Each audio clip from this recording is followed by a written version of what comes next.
Mas natin mga kabayan kong Filipino-Chinese, Chityam Chapsi, 7:14 ng umaga, bawat anggulo bubusisiin, lahat ng panig uusisain, lalahad sa publiko, punto por punto.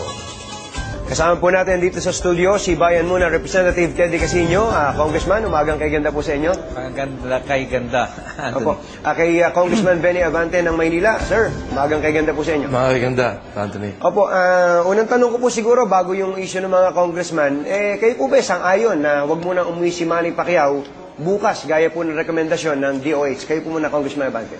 Well, sa akin, no, para sa bayan, siguro kinakailangang makinig siya, no? Kung talagang merong evidence na to prove na dapat talaga mag-essay siya muna, no? Kayo po? Palagay ko, sa kanyang sarili din naman, para, for his own sake. Para sa kanya din. Oo. Kayo po, Congressman Casino. Simple lang naman ang recommendation ng DOH eh. Either mag-self-quarantine siya ng 5 araw doon sa LA. Pagbalik na dito, wag muna magparada, mag-antay ng 5 hanggang 7 araw. So pwede naman siguro sa susunod na linggo na yung parada, kahit umuwi siya bukas. Hindi naman ibig sabihin... Panigurado lang. Ayun, hindi naman ibig sabihin na siya may ganito ng virus. Hindi. Ano? Hindi. Mukhang precaution kasi lumalabas ngayon, yung hawaan yung tinatawag nilang third degree level na, yung human to human na... so, medyo delikado na yon. Opo. But actually, ang sinabi ng DOH Director, yung pag lumabas mo sa thermoscan na 36.5 ang body temperature mo,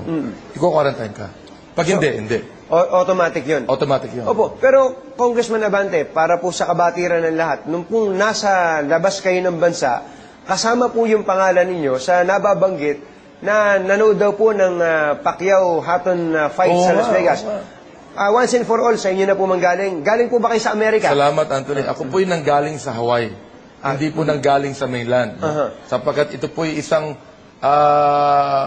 official travel na gastos ho ng mga tao na ating mga kababayan sa Hawaii.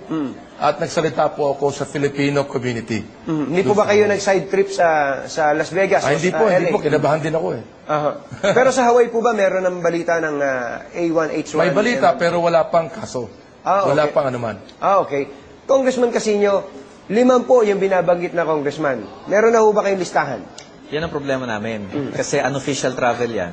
So, mismo ang Secretary General, walang listahan dyan. Kaya nga kahapon, sabi ko, baka magandang talagang i-check na ng Secretary General sino ba yung umalis at saan pumunta. Opo. Kasi hindi namin alam eh.